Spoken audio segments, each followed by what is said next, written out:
Hi, Bryon Pyle here with HomeSafe.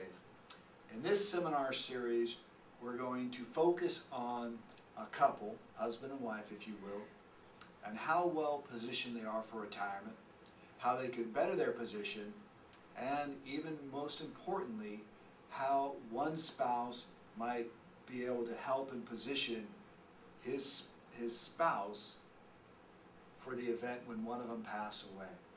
This is a very important topic. Obviously, all of us pass away at some point. Few people really understand what financial implications are in store for the surviving spouse. It's dramatic. We'll take a look at it today. We'll also show you how to help prepare for it.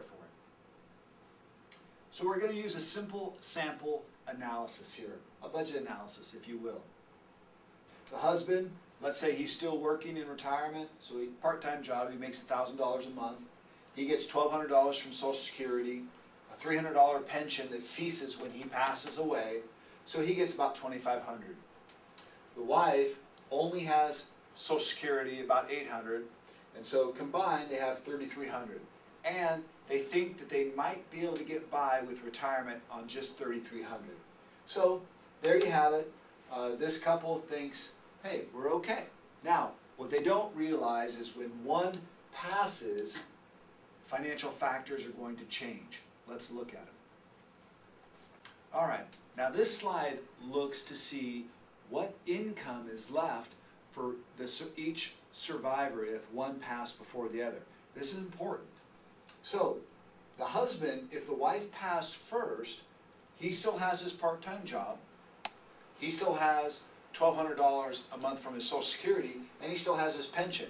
But he's lost his wife's Social Security because she's passed away.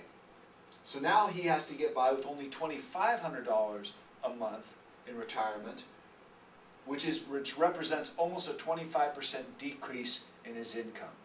Now, if he was barely getting by on $3,300, he's not going to be able to get by with only a 25% reduction in income. He's going to be financially pressed. Now, perhaps the worst part of this is most often it's the husband that passes first, and the wife is the survivor. She's in much worse shape. Well, if the husband passes, he no longer is working part-time, so she loses this $1,000 per month. She gets his Social Security, she gets the higher of, but she lost hers. She may or may not lose his pension. In this case, she's losing his pension. So now she only has $1,200 a month to finish off her retirement, where before she had $3,300 for the household. She's experienced almost a 64% decrease in income and now has to find a way to live on only a third of what she used to live on. This woman is going to be in some serious financial trouble right away. Let's look now at the rest of their assets and where they're at and how they're positioned for retirement. All right, let's complete their financial picture and look at their assets. We already looked at their income. Well, like a typical couple in retirement, they don't really have much saved. They have got about $25,000 in checking savings, no IRAs, so they really only have $25,000 in liquid cash. But that's not the full extent of the story. They've got a lot of wealth stuck in their home. Their home's worth about $600,000.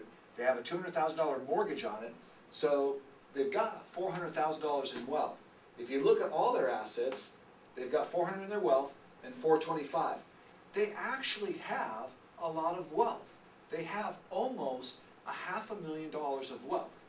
The problem is they just don't have access to much of it. Currently, they only have access to the $25,000 liquid cash. This equity that's in the home is just not accessible currently. Now, let's see how we can change that and improve their circumstances with a reverse mortgage. Okay, now let's look at their cash flow. Your success in retirement is the difference between your income and your expenses. The larger the gap here between your income and expenses, the better set for retirement you are. So in the current hypothetical analysis, This client's income, we're switching gears here, but this client has income of about $4,200 per month, and they've got bills of about $2,000 per month. If they get a reverse mortgage, as shown in this example, we eliminate that mortgage payment. They still have their taxes and insurance, but they dramatically reduce their expenses. Now their gap between their income and expenses is larger.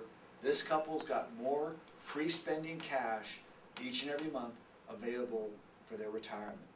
Whether this is needs, they need more money for food, water, gas, medical health care, or just they'd like to go on vacation and have more fun.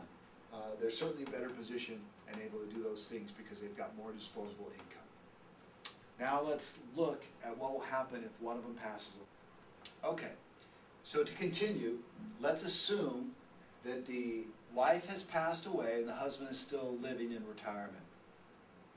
Well, he had a reduction in income because he lost income when his wife passed away, but he still has the same expenses. Because his income has decreased, the gap between his income and expenses has narrowed, and he is far worse off than he was when she was alive.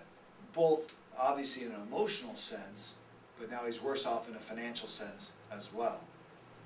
Obviously the reverse, again, would eliminate that monthly mortgage payment and improve the gap between his income and expenses and put him back on a better track again. However, this is only half the story. Let's look and see how the wife's going to fare if the husband passes first. That's where the real trouble is in this example. All right, as we said from the previous example, if the husband passes first and leaves the wife as a survivor, she finds her income has plummeted and she's immediately in financial trouble. That is, her expenses are above her income immediately. Remember, we haven't even accounted for gas, food, water, electricity, the basics. This is purely the house payment, property taxes, and homeowner's insurance. So she's in some instant trouble. If we do the reverse for this client, we reduce, again, their expenses by eliminating that monthly mortgage payment, and we've improved the gap here, but she still probably could use a little more income. Let's see what the other part of the reverse and how we're going to fix that or solve that for her as well. All right, so we know we improved their cash flow with the reverse mortgage, but we've dramatically improved their cash cushion and cash reserves as well. Remember, previously they only had about $25,000 saved. Now, no matter which one passed away, the reverse released some of that trapped equity and provided them, now they have almost $250,000 saved as a cash cushion. This can be either cash outright that they have in their checking account, meaning that they've taken the distribution from the reverse, or it could simply be available to them guaranteed on the line of credit. And this is important to note. With the reverse mortgage line of credit, it cannot be taken away like the bank line of credits can. And that's an important note. So obviously this client, no matter whether the husband passes first or the wife passes first, we've made a dramatic improvement in their ongoing cash flow. We've widened the gap between their expenses and their income so that they've got more available cash flow each and every month, and dramatically increased their cash cushion. Cash cushion is important for unforeseen events or to help you keep up with the cost of living. I hope this has given you a little bit of an idea of how to structure your retirement. Please, if you haven't talked with your spouse about how each one of you may fare when the other one passes away financially, go home now and talk about that. This is an important topic. We do all pass away sometime. It is going to happen to you. It happens to the best of us. It's far better off if you talk about it and you make a plan. Thanks for listening. I'd love to hear your scenario. Please call us. Tell us what's important to you about your retirement, and we'll look and find a way how we might be able to help you.